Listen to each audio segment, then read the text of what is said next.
All right, and welcome back to What Do You Believe?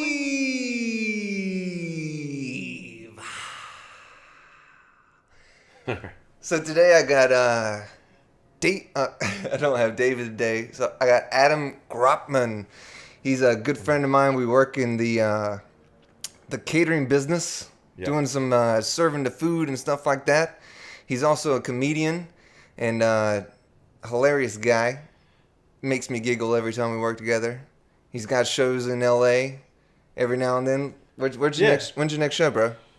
I got last night I was at the Comedy Store, and this past Saturday I was at the Dow Comedy Studio. So like Dow, like the spiritual DAO. It's a cool little place down in Koreatown. And then this Saturday I'm at this thing, Lineage Performing Arts Center in Old Town Pasadena. It's a really cool theater, and we're doing this variety comedy show, live talk show thing called Pajama Party, with a bunch of really good guests, So, comedians. Yeah. does everybody wear pajamas? Well, on that show, the hosts wear pajamas, and we ask the other guest talent to wear pajamas, and it's optional for the audience. Oh, sweet. Yeah. All right, cool. All right, so today's big topic that Yeah. Adam and I wanted to talk about was the food service industry here in Los Angeles because we both uh, work in it and we have lots of friends who work in it. And, Yeah. there's a lot of issues out there and about, that we feel that people should be informed about. And we thought we'd throw our 2 cents out there. And hope we can teach you guys something if you listen closely. Absolutely, man. So many people, actually all across America, work in the food and beverage industry. Yeah. And it's not just it's definitely a classic thing for people trying to do entertainment, showbiz, so to speak. The classic thing is, your waiter, your catering person, your bartender. Those jobs are actually really competitive in LA.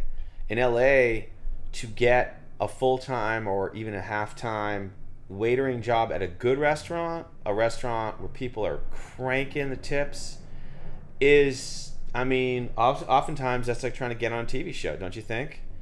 Oh, without a doubt. Or the best bartending jobs, the kind of bartending jobs where people make a really good living. You work hard, but the ones where it's like you're serving hundreds and hundreds of drinks, and it's a happening place, and you're just basically just like minting cash. Those are a mile long lines to get those jobs, and it's often more than being in the right place at the right time, and It's all about who you know, without a doubt. super good looking people too. Like those are the kind of jobs that almost get cast as much as they get where someone gets hired. It's like super good looking dudes or women. Yeah, girls, without a doubt. Yeah.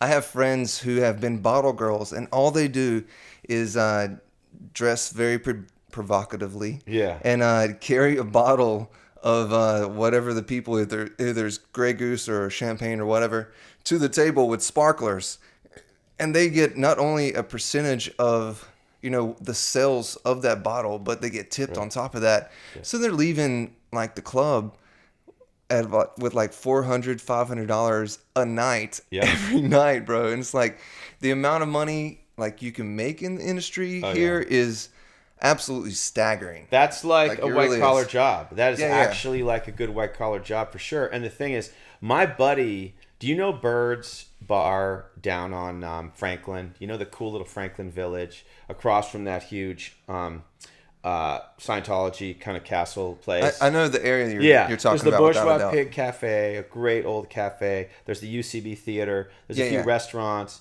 It's a very cool place. Really neat little village, kind of European feel. And Birds has been there a long time. It's a kind of more casual bar, hangout that serves a limited menu, mostly of like chicken stuff, right? And stuff. Yeah.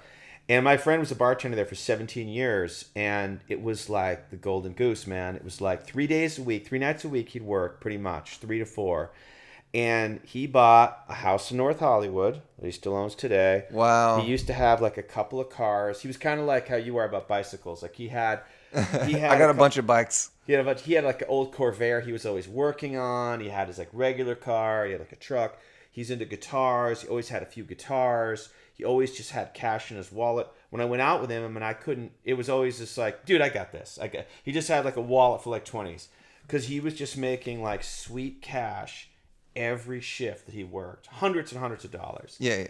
And he made really, really good money. He actually left. He got so tired of being a bartender in that place just after 17 years that he left to get into like the guitar industry. But it wears you down, man. Like as a bartender, I totally get like when you have to deal. Not everybody right.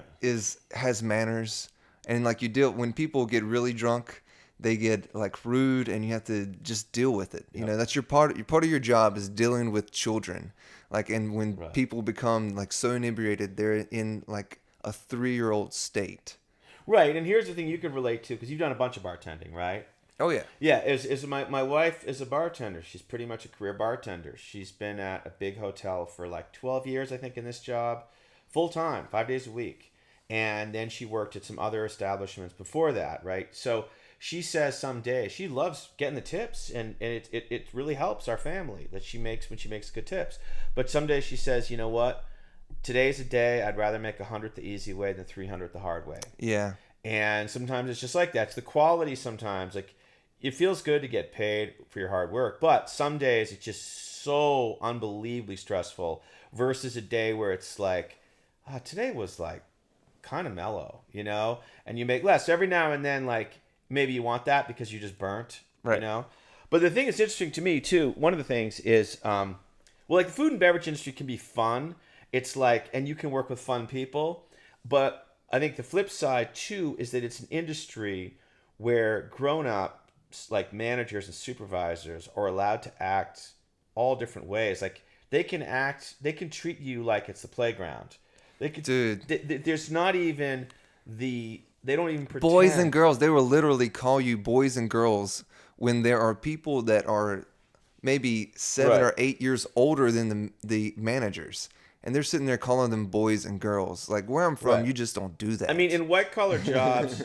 Right. No, totally. In white-collar jobs, there are the occasional sort of like abusive bully kind of person. But generally in that kind of... in that world, more like office work, you know, whatever you want to call it, professional work, white-collar work, whatever, there's like more of a general codes of behavior to like pretend to be polite, you know. Right. Whereas you have every kind of extreme in the food and beverage industry. You have some really good people, but you have some people who are cool and fun and friendly, but you have people who just act abusive. You have people who just get angry at you, and they just treat you like you're that kid that annoys them, you know, like, get over there, what do you do?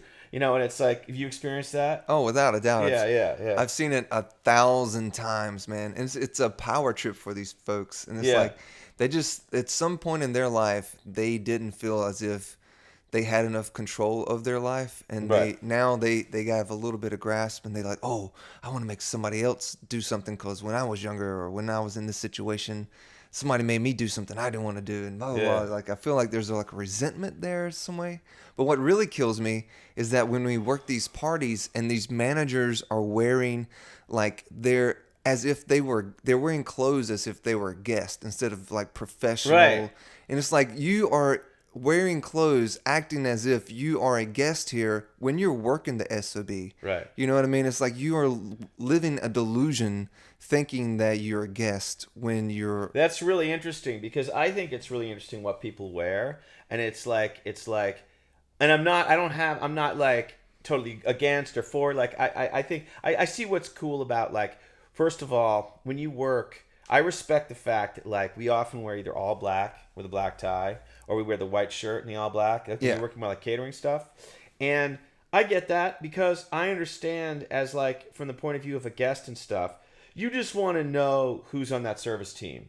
Well, it's part of your job to be noticeable because you're supposed to be, you can help me. But we're low-key noticeable. Like, we look clean, but we don't look too good. Like we wear neutral colors. And it's sort of like you become like human curtains. You know what I mean? I don't mind that because I want them to see me when they need me, but like I don't want to walk around wearing a super colorful, crazy, ruffle, flare shirt where like I'm the object of attention because I shouldn't be. I've seen managers with sequin jackets while they're working. Oh yeah, and it's like, bro. I noticed with patina, and I'm seeing it. It's because I'm working at this place in Burbank now, up in the mountain. Can I say the Castaway?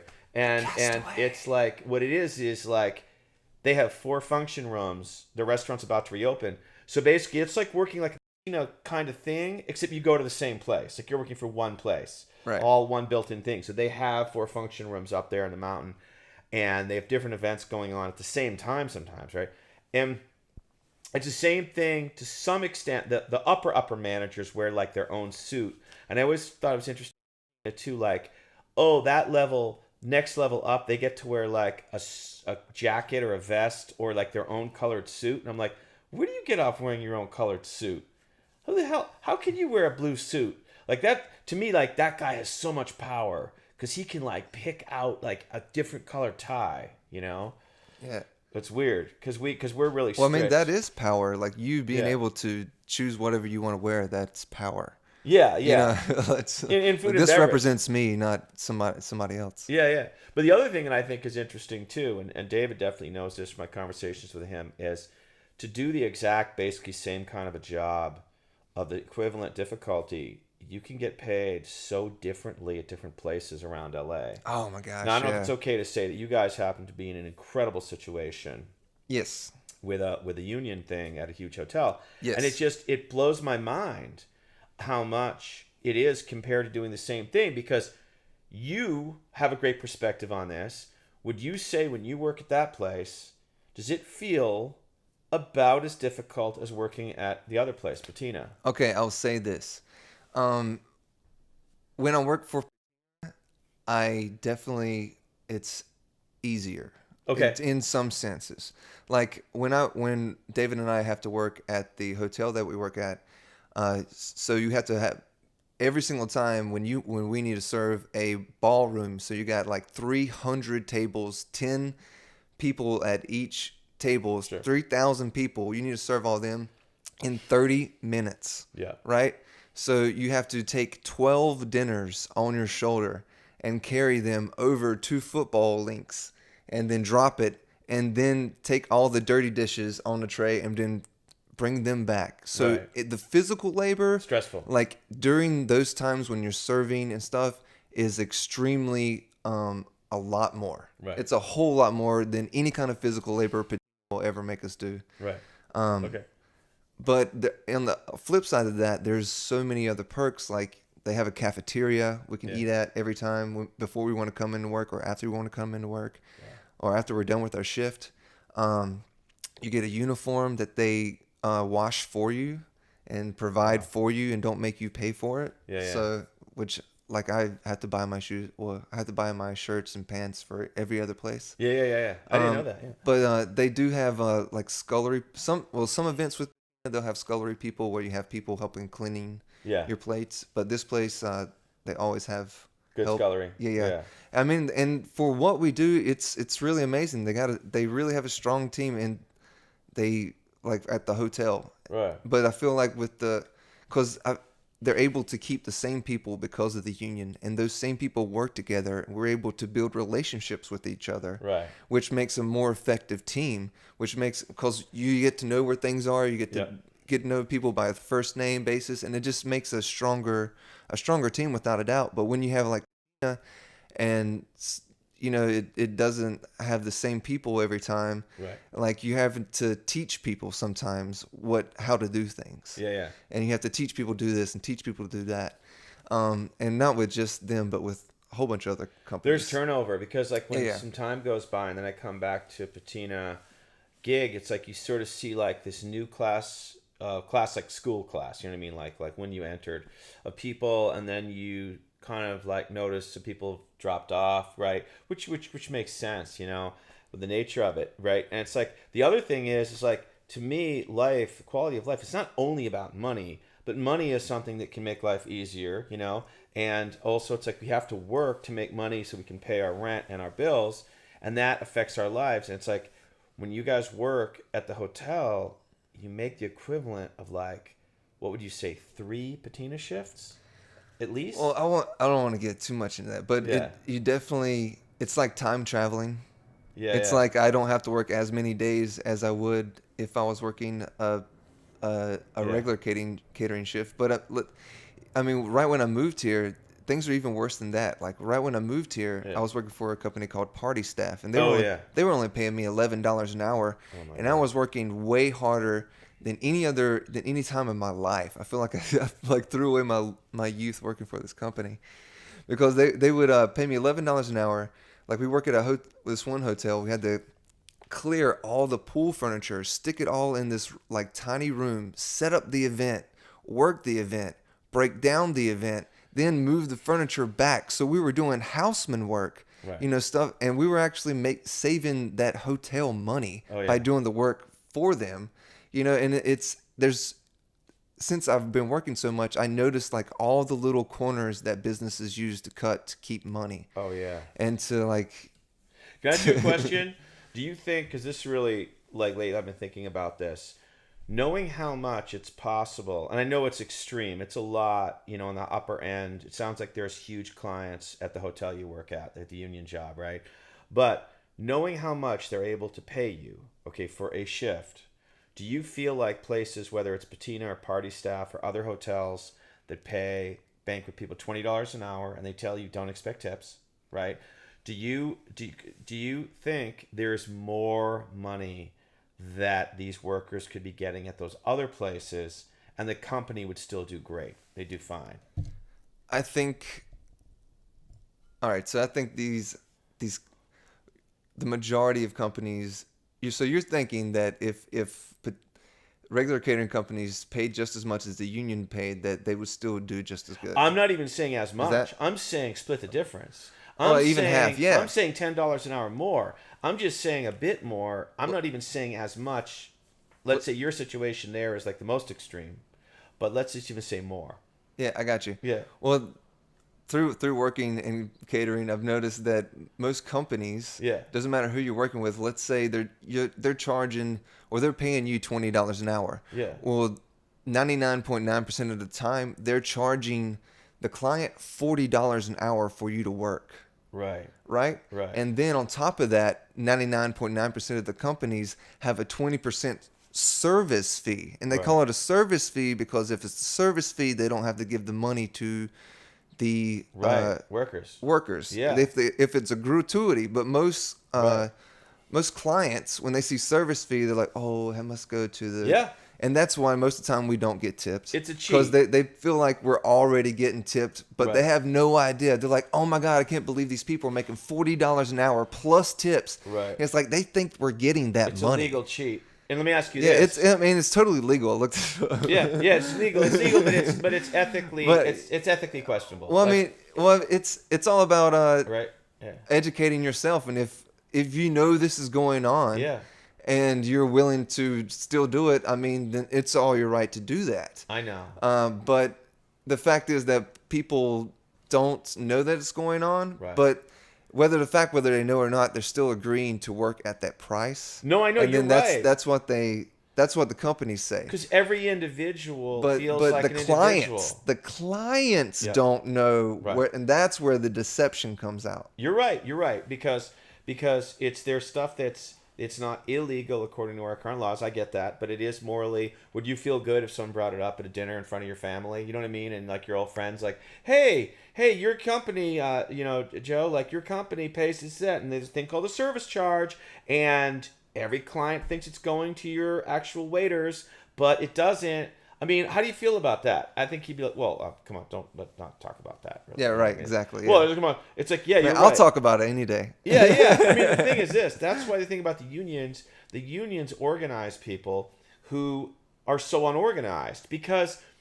we don't even hang out usually and even get to know each other or know each other's, even names and phone numbers and email addresses, right? All of us employees, all of us waiters, or, whatever, bartenders, whatever. And it's like, that's the thing. To me, I understand how unions sometimes can get extreme or whatever. They get their own power trips, but they came about to level the playing field because every worker was separated and had no power and had no... You can't do anything if only one person says, I'm not going to work for you. Okay, fine. Because there's so many people who will. And you have to do it at the right time, too. If you give them the company too much of ahead of time, they'll just hire more people. You know what I mean? If you give them a warning what you're about to do, you got to everybody join together, quit on a day that they need you. Right. Like that's when you get your bargaining power. You don't come together Right. on a time where it's slow. Right. You know what I'm saying? When Yeah. you come together on the most productive time, they need you more than ever, Yeah. and that's when you hit them. Yeah, yeah. And like people don't understand that because people don't freaking care. That's how I feel about it. People truly don't care because Right. you would have to look at history. You have to see how unions formed. You have to see how did they make that happen if you really want it to happen. But Right. I feel like people are too worried about what's on Netflix or who won an Oscar Right. or who said what on their Facebook. Right. Than going out there finding out how to make real changes in their life. And here's the thing. It's like what we're talking about is either you having more. Money's a tool to your life, whether it means taking another class, whether it means buying something for yourself or your kid that you like, whether it's having a little savings, whether it's being able to easily afford your rent or maybe moving to a place with another bedroom, whatever it is, or your time. Or it means you have just enough, but you get a little of your time back so you can do little bit things you absolutely want to do, assuming you don't just want to go to work.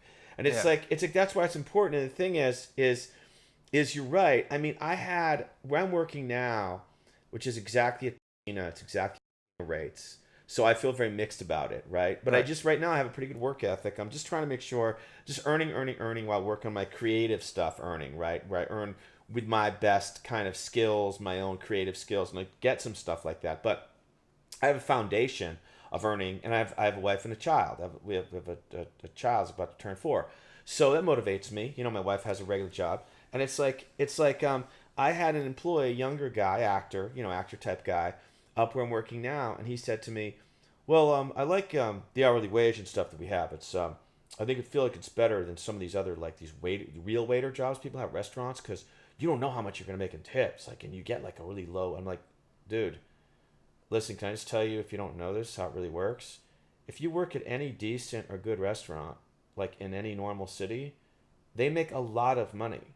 That little wage they get, like as a waiter, doesn't really matter. It's irrelevant. You know they make. He was really, and I'm like, yeah. Waiters could make really good money. I mean, if you're not working in some slow diner out in the middle of, you know what I mean, a freeway or something, whatever highway, but like you make bank here. $200-300 a shift. Your $8 or $12 an hour is just a little bonus check you get. Yeah. And I'm like, it averages out. That's what you really make. Yeah, it's not guaranteed, but it's like that is actually what people make. And he was like, his mind was blown. And I'm like, and I'm working the same job as him, but I'm being honest to myself and him, like, it's not that good. It's not that good for the work you're doing and how hard you're working and how much. And my thing is this, I'm fair. I don't expect to get blood from a stone. If there's not any money in that industry or after the company takes its reasonable revenues, then there isn't any money. My thing is like, how much is being made here? How much is being paid by the client? I want the company to do well. I understand they built a company, there's all that, investors. But like where you work, as David says, your hotel's doing well. It's doing really well, right? Oh, their stock is going through the roof right now too. And they're building, and it's like, and everybody's happy. Like everybody's getting paid. And the thing is, that's my thing, is just like, if they're making gratuitous extra every dollar of revenue they can, and they could be making life a little better, a little easier for their workers, but they do fine and they win and they get enough revenue and all that, then to me, you're right. No one's going to give you anything. And some of these other workers I work with, I just wonder, like, do they think about this stuff? And there are so many people I see who, like, they kind of, they don't stand up for themselves, you know? Yeah, I totally agree to that. But you got to stand up for yourselves all together. Well, Sometimes. it has to do with like educating, like just Yeah. what's going on. Yeah. And that has to do with like I really didn't know fully what's going on until I worked X amount of years in the industry. Yeah. And as long as you pay attention, you see what's going on. You know, Yeah. It's like, oh man, they took away parking now. Like what's going on? Like actually, they just bought a new restaurant in France. Like how are they making so much money they could buy a new restaurant in France, but they take away my parking? This company? I'm just saying. Oh yeah. This as an example. I don't want to name any names. Oh no, I know. There was two little things. There's two little things that happened that that I thought symbolically bothered me about the place we work is that they said all of a sudden training was going to be paying this low weird wage and not our normal Like wage. $8 or something like that. 12. And Yeah. it's like every single thing that we ever did for them, we got our wage, our normal wage. And I'm sorry, you have to go in and you have to sit there and train and do stuff and like do all kinds of stuff and write and take notes and take tests and pay attention. It ain't no big deal that they're paying us our regular wage. They have that meeting. The only reason they really have that meeting is for insurance reasons. Oh yeah. And so they say, oh, we have a annual meeting every Right, year that right. with our employees, and we keep them informed. Blah Right, blah blah blah. That right. keeps them up to their specs. So- that's the only reason they did it. It's if so- they could do Right. if they could have business and not pay Right. us to do that, they Right. would not do that. Right, no, you're right. And the thing is, like, I appreciate like the spirit of it. Like they give us little refreshers and some stuff like that's difficult, like boxing a table correctly and like making those napkins, those origami folds and different things like that. You know, and it's like it's whatever. But it's like basically you're absolutely right. I knew it was like very weird, suspicious that they do that. You know what I mean? But that's why they do it. And it's like the thing is, they tell us that it's really you guys. The reason this company, it's you guys as much as anything. Yeah. Thank you. You're the face of. Yeah, and it's like, why did you guys? We're getting treated like the ass of. You know what I mean? It's like, why did you guys cut that stupid? I know it's a few hours a year, but symbolically, why did you try to even like underpay us for that training? And then, like you said, they took away some of the parking reimbursements. And I'm like, are you guys kidding me? All of them. They took away all of them now. Yeah. They're all gone. Are you guys kidding me? You guys really need to scrape every dollar and every dime? Yeah, that's it. They got bought out by a bigger company. Yeah. And the higher corporate you go, the more precise everything is. Right. They try to run things to the very T. Right. And that's what capitalism is all about, I guess. And they're gonna lose people, even on principle. It turns people off, and it's like when you work at a place. Do you ever wonder why half of the big hotels in LA are not unionized and the other half are? Like, you literally have people in the same families of cousins, right? Who know each other, like at those hotels, okay? You have a lot of people who come from, let's say, like the East Side, you know, the East LA or South LA, whatever.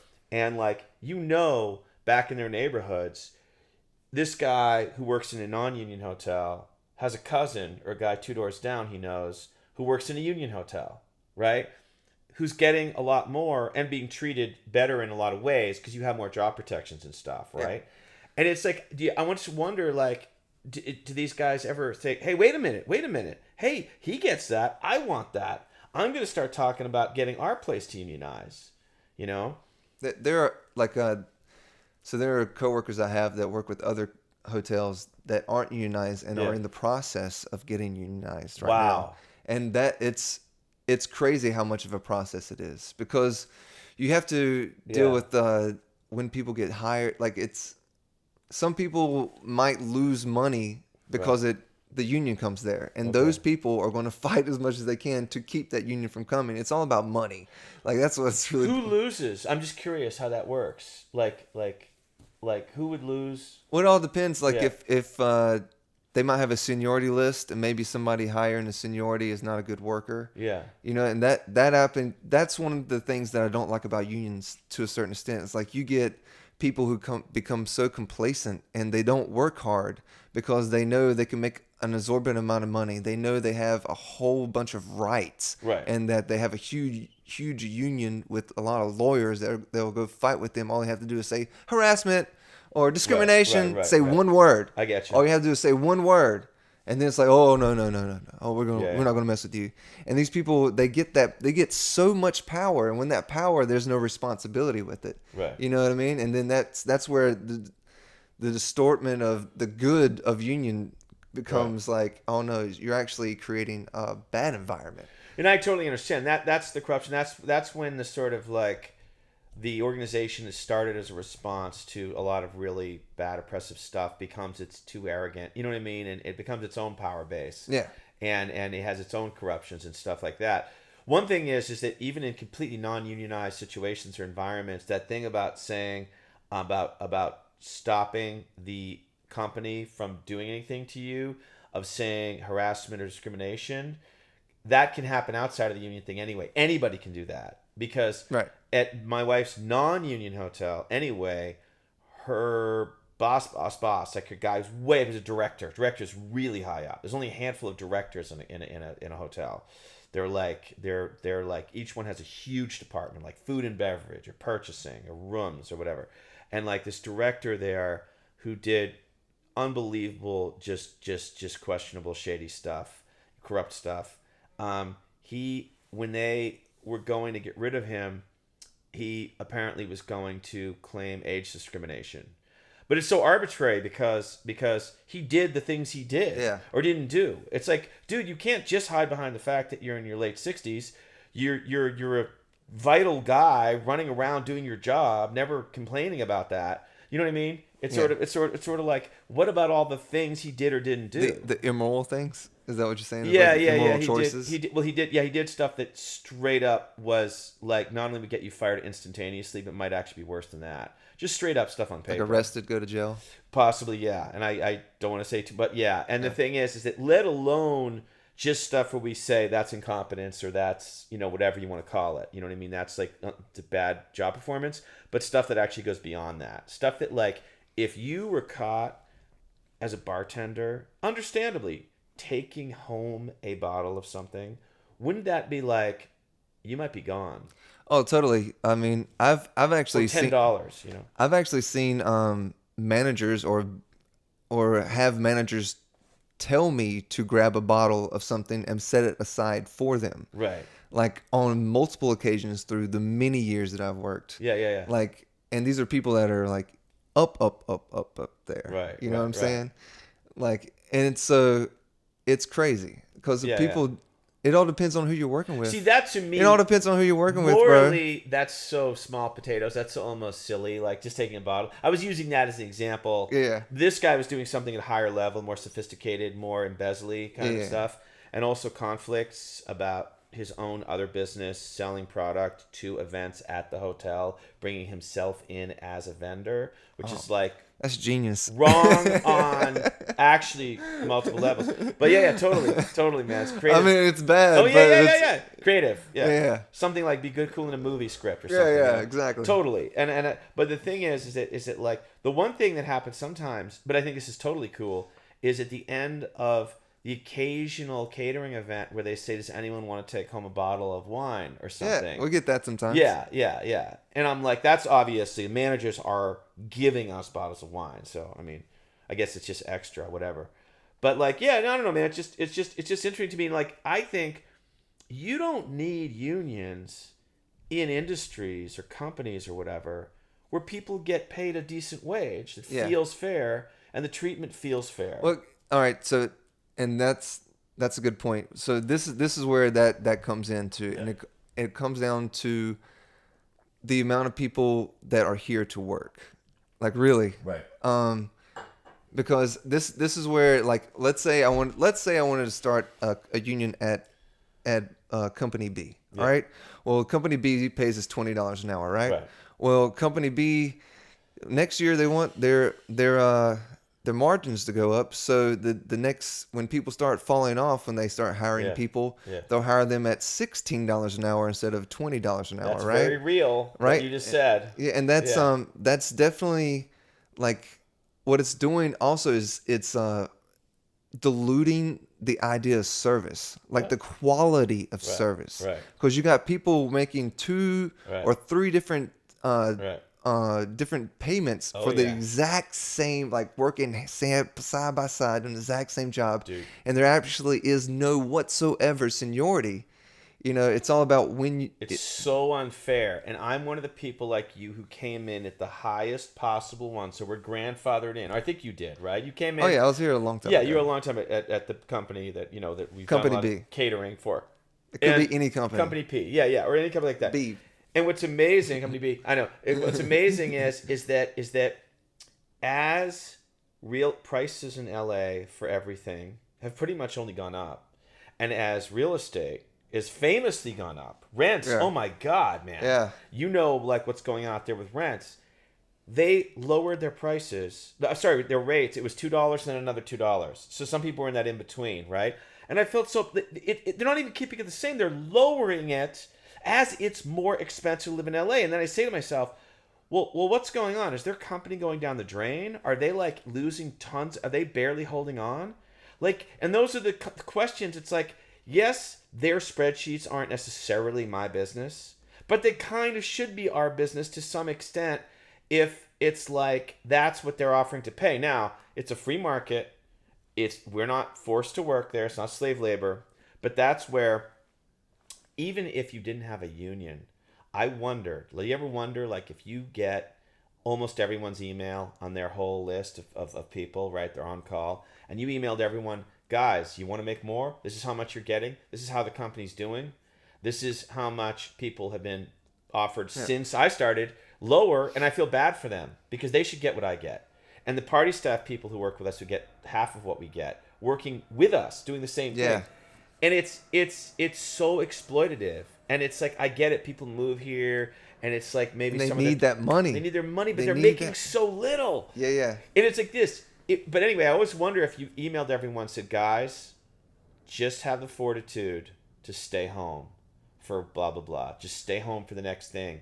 You need the money so bad. Everybody, because the rent is so high, you need it so bad. So you have to go work that job. Right. And if you don't want to do it, then somebody else is going to do it. And here's the thing about food and beverage. It's an interesting, weird industry in terms of like other industries. You can more easily say what professional qualifications or training or education you need to do it. And then you have some who are better than others, right? But it's like food and beverage. Not everyone can do it.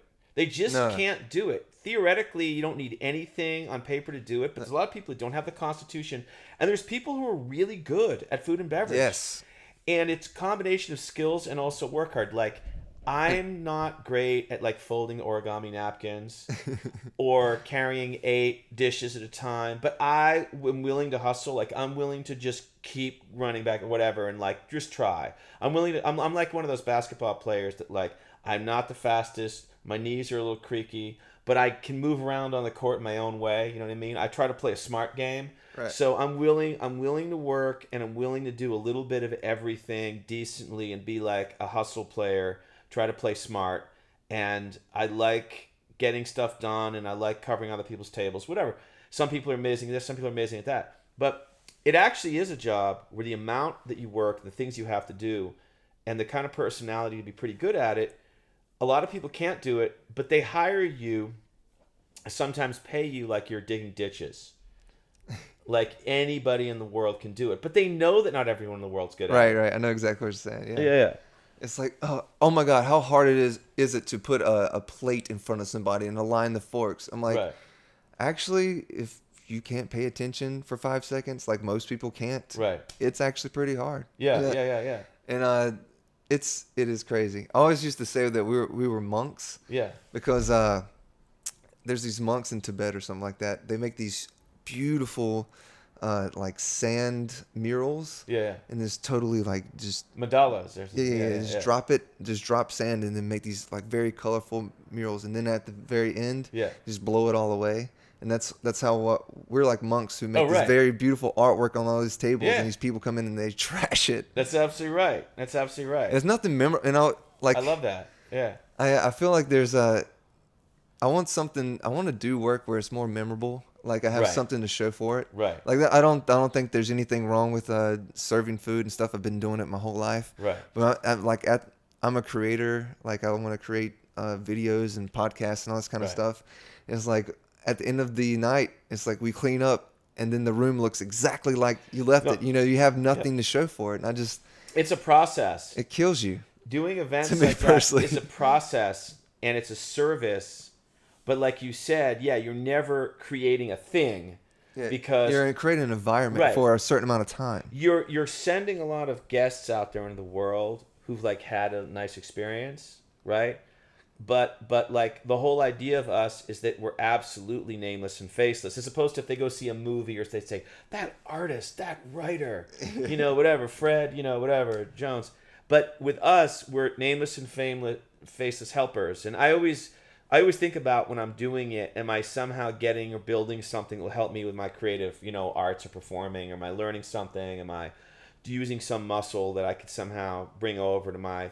Because the way I like making a movie, okay, making any filmed the product is like waging a little battle. It's like waging a little nonviolent war, right? If you ever work on like a movie, it's like you have like the director, and then you have the producers, and it's almost like the generals and the chief, joint staffs, and then you have colonels, and you have like, and it's like it really works because of that. It really works because it's like you do your job, and you're the head of a department, like a platoon, and what it is it's all about the job. It's not just about let's put in 8 hours of work like it's some cubicle job. It's like we need to like mount this thing, film this thing, light this thing, act this thing, and then start to shut down. Yeah, right? yeah. And it's a big grueling day, man. It's 12-hour days. You do it until you get the thing. You don't clock out because we did another day at the office.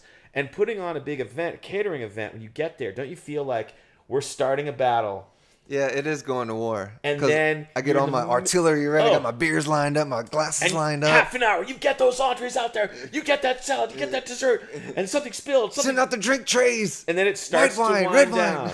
Right, it winds down, and then it, like all the corpses and all the bloody battlefield is like the dirty, you know what I mean, all the stuff and the messy napkins. And then at the very end of the night, there's a guy sweeping up, and it's like, that's what it's, except you do almost, it's like making like a day of filming, except you don't get something in the can.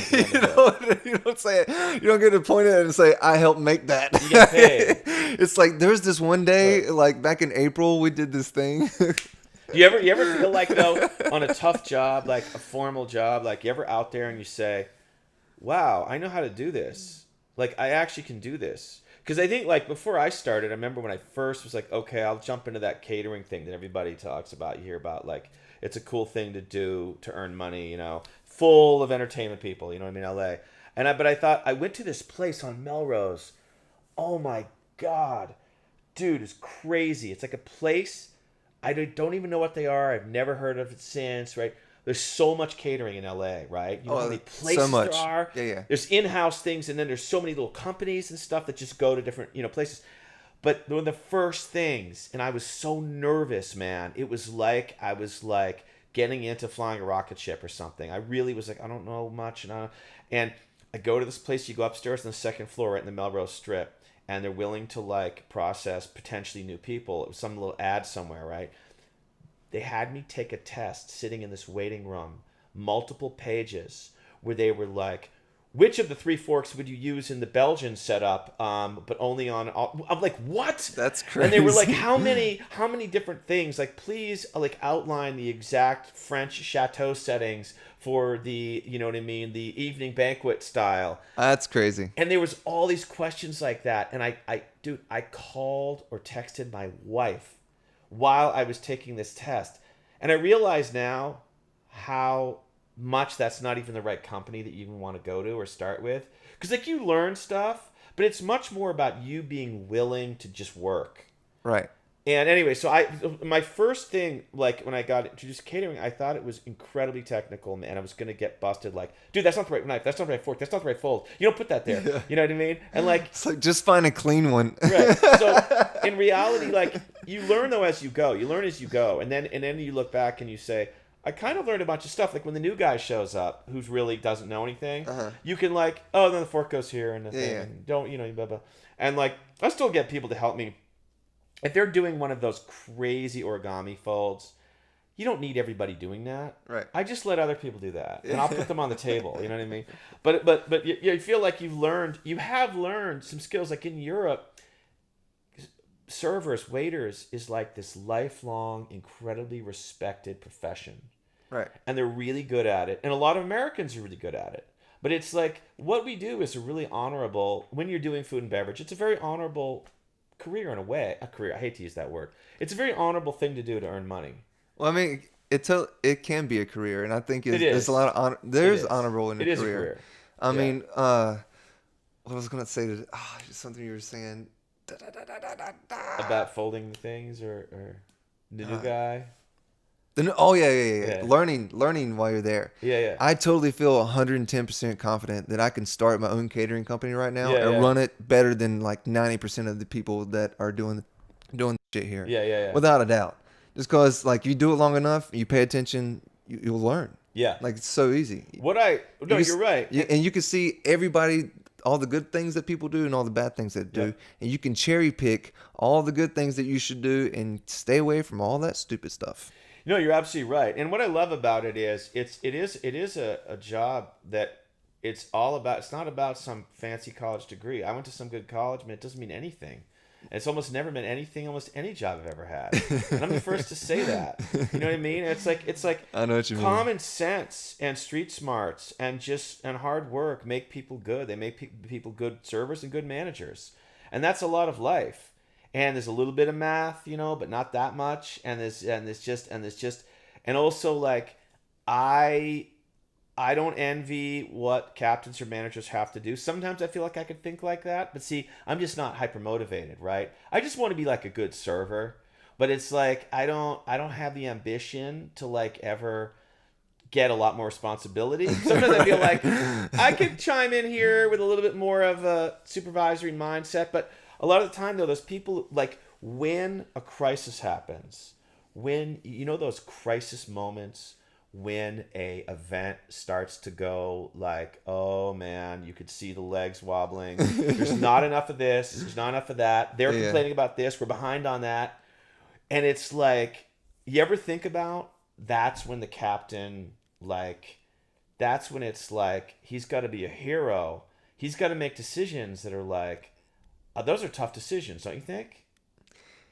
Yeah. Or is it not as hard? No. I think without a doubt. I totally think they put too much responsibility on them for the amount of money they get. They don't get like I think they should get paid more. Yeah. I mean, straight up. Like I was captaining, and then I would get called by another company. They'd be like, "Hey, you want to make more than that?" And I was like, "Of course." So I would go work with that other company, and they're like, "Oh, you can't cancel on us if you're going to be a captain." Well, I'm like, well, these people are going to pay me twice as much to serve. Right. And you're paying me like freaking, I mean, it's not a horrible rate, but it's not comparable. It's like, this is capitalism. This is a free market. It's like, I have the right and freedom to go work for somebody who's going to pay me more money. Right. And if you don't want to, that's your fault. Right. And it's like if you guys, just like you could say my little 2 cents is, if you guys are undercharging and your whole business plan is set up that like you're the rock bottom kind of super cheapo discount thing, and there just isn't the money with you guys, then I don't know what to say. You might want to think about that. Or you're only going to get people who like are at the rock bottom of like their money needs. I don't know, right? Yeah. And the thing about is like, the company B is that like they want us to like look good and do a good job, and like they have pretty high powered clients. Great. That's all great. But you're paying less, giving less benefits, and you want us to be like, European waiters. You pay for what you get, bro. Right. That's what it breaks down to. And at a certain point, and if you think your service is going to stay at the same level with you paying people less, and you think that's going to be a continuous thing that's going to be profitable, I mean, hats off to you, but I ain't going to be there. By the way, I'm not a person who feels that it has to be as extreme as like necessarily like the union, where like you're not allowed to pick up a box, or you're not allowed to pick up a mop, and you can only just I get chipping in, especially when it's like a smaller crew. The place I'm working up the hill, up the mountain here in Burbank, is very understaffed right now, and they admitted they're understaffed. But something happened on like a recent event I worked. I got pissed off, and I let them all know it. They asked me, and I'm probably one of the older guys. I mean, there's a couple guys older than me, and I'm pretty youthful for my age. But like, there's definitely much younger kind of actor people who work there, right? Or just younger, not all actors, but younger people as servers, creatives, or just finding their way existence. In life. Yeah, humans, post college, and they're considerably younger than me. But I normally think we're all in it together. It doesn't matter. But in this case, they asked me. It was a huge quinceañera, and it was almost like a wedding kind of a thing. And I had never seen a event like a function event quinceañera catered I know about quinceañeras, and I thought they were a home sort of thing, like a backyard thing, right? Right. Sometimes they are, yeah. Yeah, sometimes they are, and they could do it though. This was a big time. There was two that night actually, that place, but this was a big time thing, really fancy, really huge, production. And they brought in one of those dance floors that you put together like on the regular carpeted floor, and it's white and it had all these scuff marks on it. It's a pretty good sized floor too, this dance floor. And before the event started, right? My captain, nice guy, really nice guy. He said, "Hey Adam, could you mop the dance floor just to scuff?" It ended up being so much harder than that sounds because I had to put so much elbow grease into it, and it was hard. And then what happened was, you're like, that ain't my freaking job next time. well, I did feel like that. I have to admit, man. I wish I had a union right now. I'd felt, you go kiss my ass. And he apologized to me, like he was really apologetic. But I just found myself like, what am I doing, man? It's like. I thought this would be like some other guy. You know what I mean? Like it would come with the people who set it up or their whole quinceañera crew, kind of like that they brought with them or whatever, right? And I'm like that. I'm sorry, but that wouldn't even happen at Company B. It just wouldn't happen. They wouldn't have one person doing that. We wouldn't be doing that, right? And that where you work other at the hotel, no way, right? That's just someone else. And it's like I was doing it, and then I noticed. It's like sometimes if you wash the floor at home, I was tracking my own footprints over all my work. So I took off my shoes and I was in my socks. It was only their like little core crew there. Like the guests weren't there yet. And then some manager comes over, some kind of like roving hire manager, and he's like, "What are you doing, man? You're supposed to put on your shoes." And I just pushed him right back. I'm like, "Dude, I was tracking like footprints all over the floor while I was doing it. I don't know. I'm not a janitor. You tell me, because I don't know." And he's like, okay. And he just like walked away. And I did that with like 3 other managers. Like this guy who was really high up, who's a sales guy, who was actually at Company B, and he moved over. So you've seen this guy. He comes up to me in the kitchen because I was like cleaning the mop. He's like, "Oh, what's going on?" I'm like, "Mopping a dance floor. Very weird and difficult job. Yeah, very weird. Not easy." And he's like, "Okay." And he like leaves. Like nobody, like everybody sensed, just back off of this guy, this middle-aged guy who has to mop the dance floor. And it was just, I did it. I did a good job, but it was really took a lot of elbow grease. Like just for some reason, it just was like, I was getting like weird like pains in my midsection. But I had that compulsion to do a good job because it's like it's their thing and I want the floor to look good and anyway, it just that kind of stuff is that's where you need a union to like I know. Like it's like and the guy I don't technically have to do that. Like the people who installed the floor should have installed a clean floor, and if they didn't, they should clean it. It's not my job. I am in the food business. Let me tell you something, man. At this place, they're really understaffed, and it's like they're not a-holes, they're like, that's okay to say? Okay. Yeah, they're you can say whatever, I'll bleep it later. Yeah. But they're okay. They're not really bad mean people for the most part. They're okay up there. They're nice enough and stuff and nice enough. Yeah, no, they are. No, they're mostly pretty good. They're mostly pretty nice. Pretty like good kind of like human interaction kind of feeling, friendly enough feeling and stuff. But they're really, really understaffed for a place of their size and magnitude right now. And at the end of the night, it's a tight carpeting, right? There was a chocolate fountain. And somehow from the chocolate fountain, there was chocolate sauce stuff, right? Dripped on the carpeting. A lot of dripped. And I guess some guy was carrying something and they kind of... I understand they yelled at him a little bit. The captain guy was like, what are you doing? What? Oh my God. And because... there's no cleanup crew. There's no janitorial crew. You are it. There's no, and luckily I had nothing to do with that. But like, so the captain and another guy are like trying to like get the chocolate sauce off the thing, the carpeting with like hot water. And then the floor has stuff on it. Like after a big event, it has like litter or whatever, crumbs. And the captain himself put on one of these back vacuums, like the Ghostbuster vacuum. And the captain, I got to give it to him. He was vacuuming the room. And I just said, "Hey, man, John, whatever his name is." I go, I'm just curious. Like, I don't care because I'm happy to help sweep. He literally asked me if I could just help sweep because it's a tight carpet. And I'm like, I'll sweep. It's so much easier than the mopping. I don't care. But aren't places like this supposed to have guys who just clean the floor? Like, seriously clean the floor? No, really, yeah. After the event or tomorrow morning, he's like, "Good question, Adam. Good question. Very good question. Very valid. you're right. We are understaffed and really actually are in the process. We need to hire a lot more people. And I go, oh, that's cool. I was just curious. It just seems like a place like this would want that. Because you don't even want, waiters cannot professionally carpet clean. Right.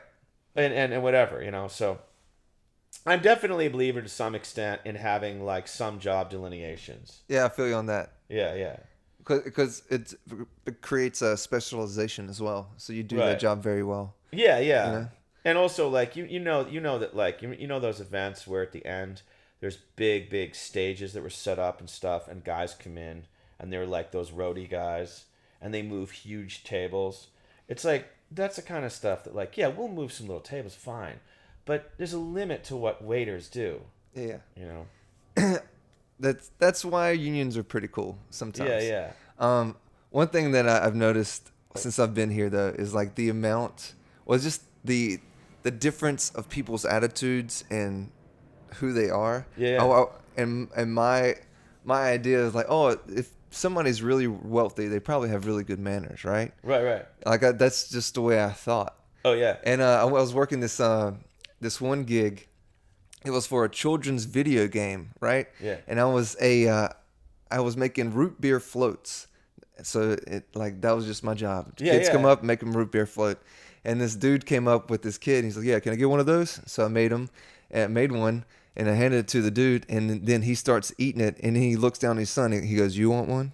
I'm like, dude, we are at a kid's event. This event, you wouldn't be here if it wasn't for your child. Right. And you are not asking if your kid wants one before you eat one. Yeah. Like, I see that. Like, that kind of stuff every day. I had one guy come up to me. He was like, "Oh, man, this gig must suck." Yeah. Like, he actually said this to me. Yeah. And I was like, "Nah, man, I get to meet people like you every day." So. Right. That's awesome.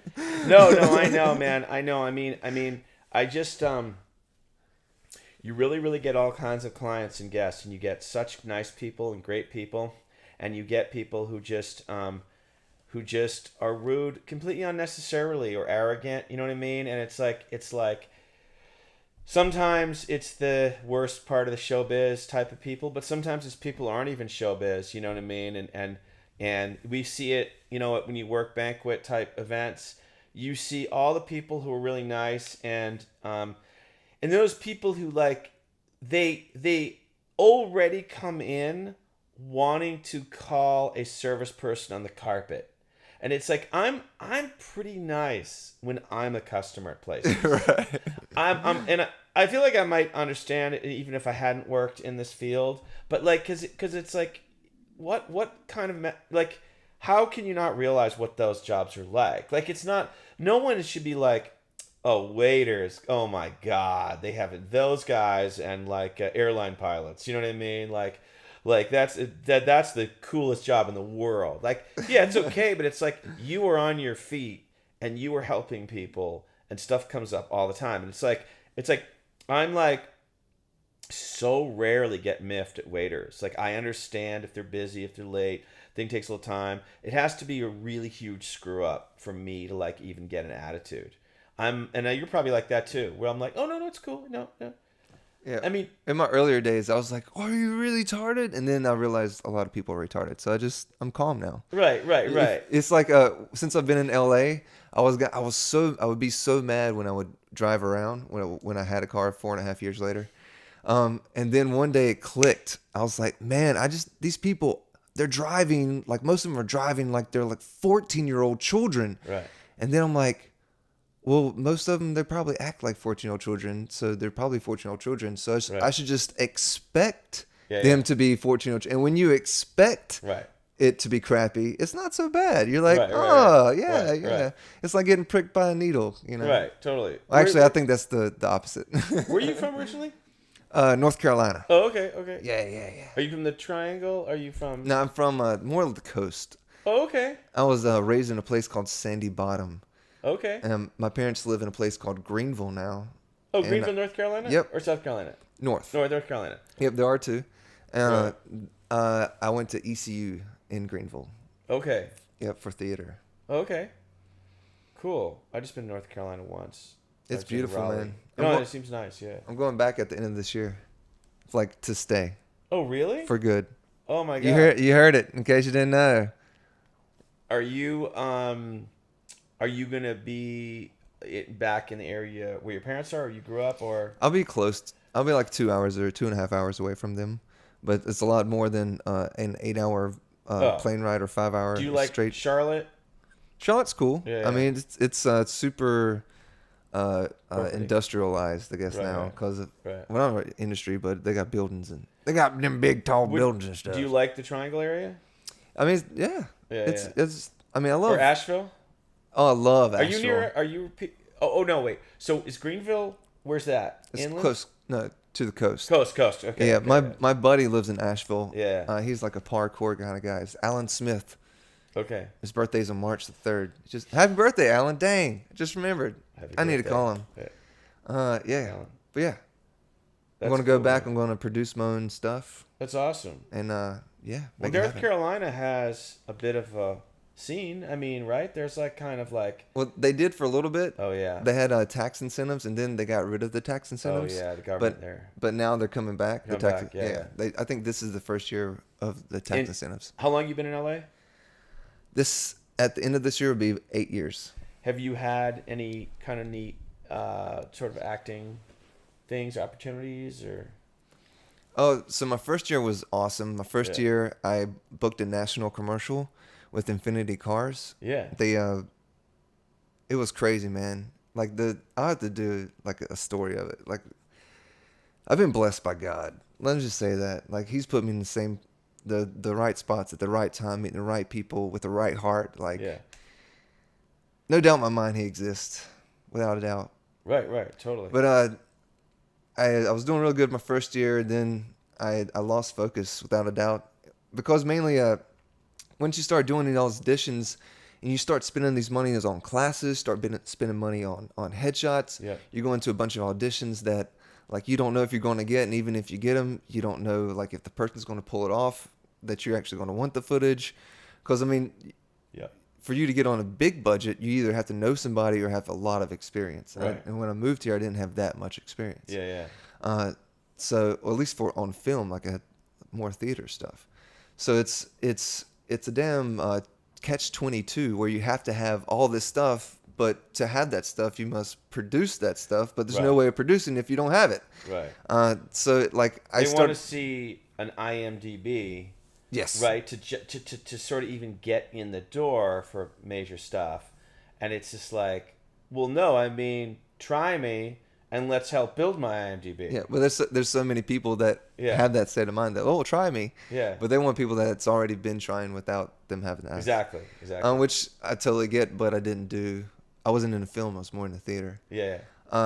But since I've been here, I realized that the true ticket is to make your own things. If you want to be, if you want to play a character like James Bond, write something that your character would say in James Bond, find some friends and shoot it. And that's where I'm at the point right now. I'm making my own webisode. I'm doing this podcast. Yeah. I made a show called Beyond the Pavement. It shows you trails in Los Angeles. And once I get back to North Carolina, I'm going to take it national, because I just can't afford to pay $1,000 in rent. Yeah. But there I can like buy a house and Yeah. $4,000, and I can rent that out. You know. Yeah. I got plans. Yeah. That's great, man.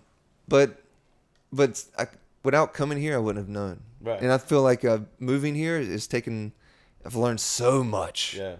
I mean, oh my gosh, especially with what I want to do with the rest of my life. I've been on set with Clint Eastwood. I mean, I didn't get to talk to him. Yeah. But I got to see him do his craft. Yep. And I got to know how to run a set like Clint Eastwood. And as long as you get your face out of your phone and open your eyes and your ears and look around, you can learn anything you want to learn. Yeah.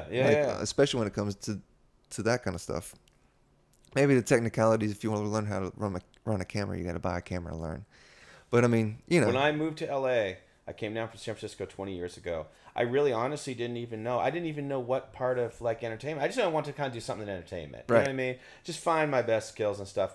And like, I just was willing to take it organically. But I also knew I need to like earn, money for rent. I didn't come down here with hardly anything.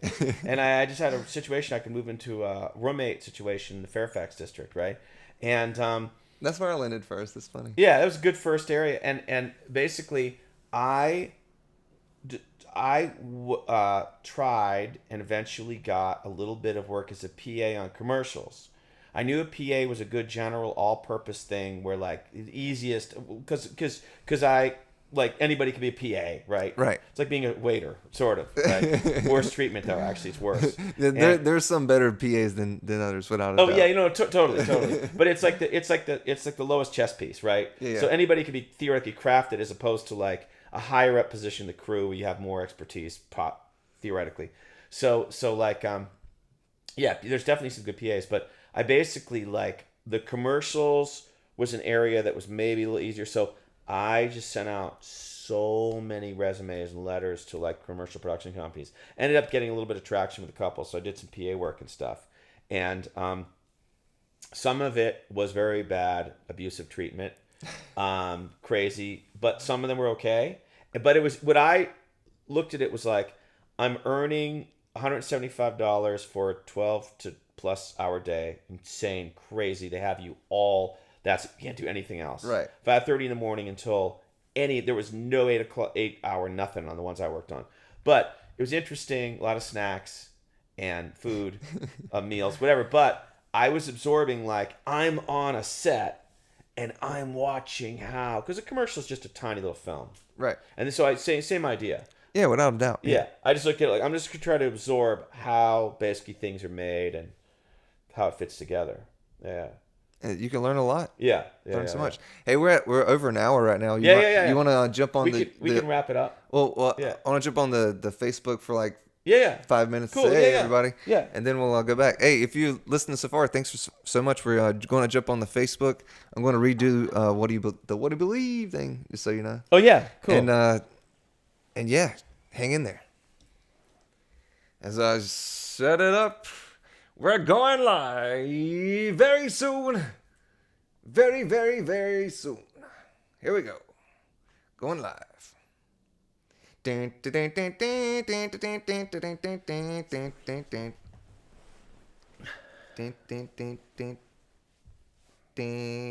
here we go. You ready? Yeah. 3, 2, 1. Oh, get out of here, demons! I said to get out there! So, just so you know, Yeah. Well, when I start the live thing, Yeah. it always has it has reverb. Okay. It fixes the levels. Yeah. So I always do that. Get out of here, demons! So, because it makes it kind of funny. Okay. Cool. I dig it. Yeah, it should sound right now. Hey, Marcus Mazel, thanks for joining. What do you believe today? We have Adam Gropman, comedian in LA. Welcome, Adam. Yeah, thanks, man. That's a lot of fun, and we're sitting here in front of a national forest of sorts. It's something. Yosemite. I knew it was California. I was going to say Yosemite or Kings Canyon. Yeah.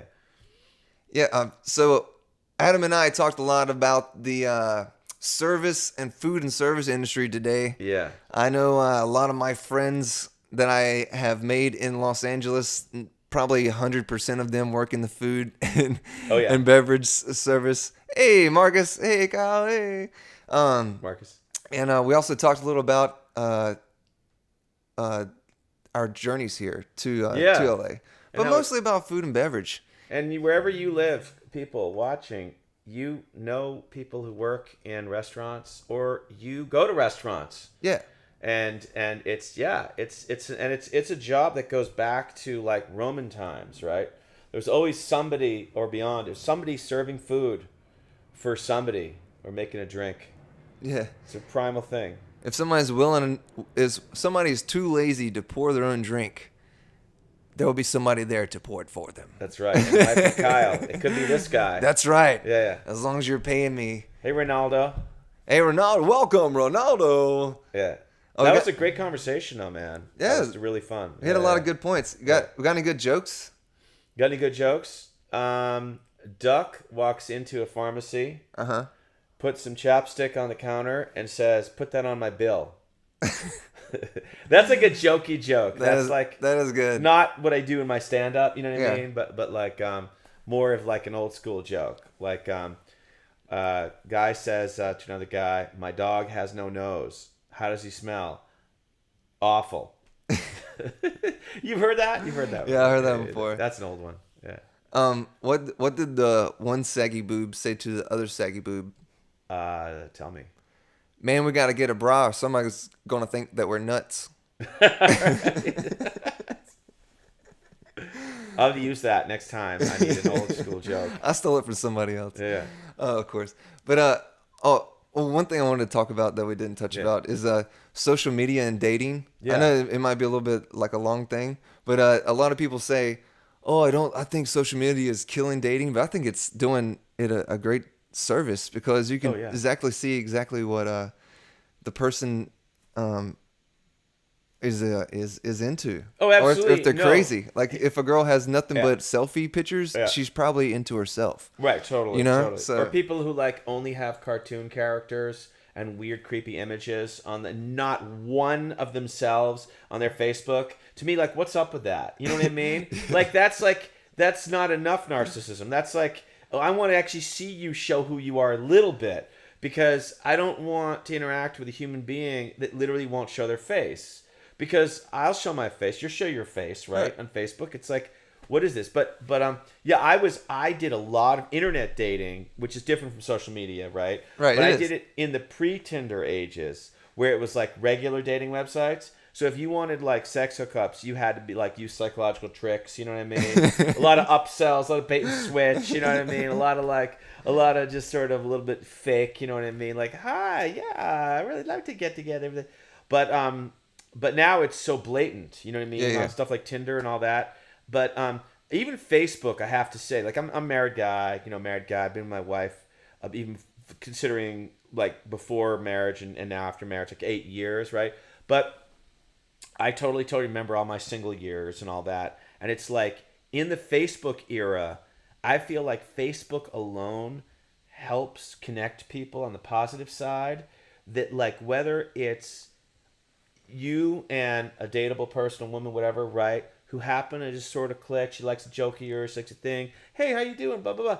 Could be a stranger. Could be somebody you knew earlier in your life. Yeah. And Facebook connects you again. It absolutely can make the difference. Yeah. And people who say they're lonely and they can't find anybody, like in LA, I'm like, you're not even working your Facebook? It's like, come on. It just seems like there's a lot of options out there. There are a lot of options. Yeah. On your computer screen. Huh? On your yeah, and now there's a lot of apps. There's like Bumble and Tinder. And I don't do the apps anymore. I do put a profile picture up there, and then I'll put like my Beyond the Pavement. Yeah. So people girls will click on my website just so I'll get more views. Like, right. Because I mean, if Budweiser can advertise beer, I can advertise my website. Oh, absolutely. As long as I put a disclaimer like looking for love in all the wrong places or something like that. Right. That's awesome. By the way, as a bartender in real life, in LA, let's say, have you had introduction situations, flirty things that could have led to or did lead to dating? Oh, well, not dating. Or anything. Oh, I definitely. I've run into some young ladies afterwards. After bartending, this one in particular time, it was at a wedding. This girl's like, "Yeah, you need to come hang out with us. We'll be at this bar." I was like, "Oh, cool." Yeah. And I got there, and she totally didn't think I was going to go. She was like, "Oh, you're here?" I was like, "Yeah, you told me to come hang out." Yeah. But it doesn't turn out like that all the time. Sometimes it turns out better. Sometimes as a bartender, though, like sometimes it's ironic. Like there could be other guys. I feel like, you can tell me if this is wrong, at an event, and they're just guests, and they might be trying to talk to the cute women, whatever. Mm-hmm. But like you're their bartender, you're almost like this neutral guy. You know what I mean? You're like the priest or whatever, right? you're come to confession, my child. Yeah, and it's like I wonder if you're like, hey, what's up? Hey, yeah, I'll make you. How's it going? If you could end up being the one that they're interested in. Or do you feel like there's a separation there because you're... Usually there's a separation. Yeah. Like, I've never really attempted to, like, break that fourth wall. Sure. Just because mainly you don't really want to get that on your... You don't know how people are going to react. It's a professional thing. Yeah. Mainly it's just... LA people, LA girls, it's like you don't know if they're gonna like it or like yell Think it's sexual cheesy harassment. or Yeah, yeah, something. yeah. Or like Yeah. just say you're harassing her, but like, hey, can I get your number? Like, quit Right. harassing me. Right, right. Just like, lady, you must be alone, obviously, a lot. And like Right. sometimes you might see a girl and Right. think that Right. she's not like that, but totally be that way. Probably like the best you thing don't to know do. who like. If that you ever don't know. happened, is like let the conversation naturally, because you're allowed to be very conversational as a bartender. If Yeah. it's not like 8 people in line or whatever it is, but basically it's like let them initiate.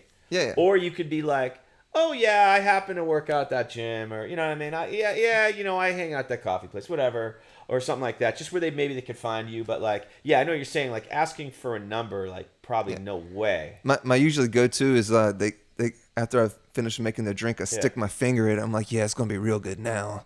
Oh yeah. They love that. They Your just finger is drink it up. It's not something else. You don't put something else No. lower in your body. No, I never had to use the That's a different substances. kind. The swizzle stick. No, I'm saying. No, I was talking about. Oh yeah. Yeah, instead of your finger. Oh yeah. Your third leg. Yeah. Yeah. But Definitely. that's a different kind of party. That's a very different kind of party you'd be working. That's like definitely- Playboy Mansion party. It's an LA party. Yeah, for yeah, sure. yeah.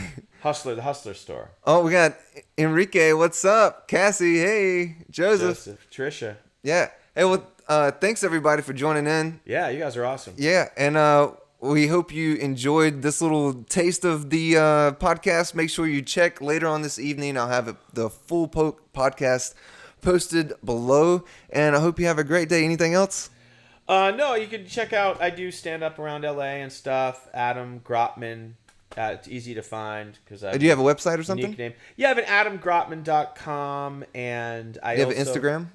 Yeah, Groptimum, GR Optimum. GR Optimum is my Twitter and my Instagram. I'll throw it up there. I'll throw it up on the screen. Yeah. All right, everybody, Facebook. have a wonderful day. Hey, Steven, you're just in Steven. time to say goodbye. Hi, Steven. Adios, senores and senoritas. Thank you.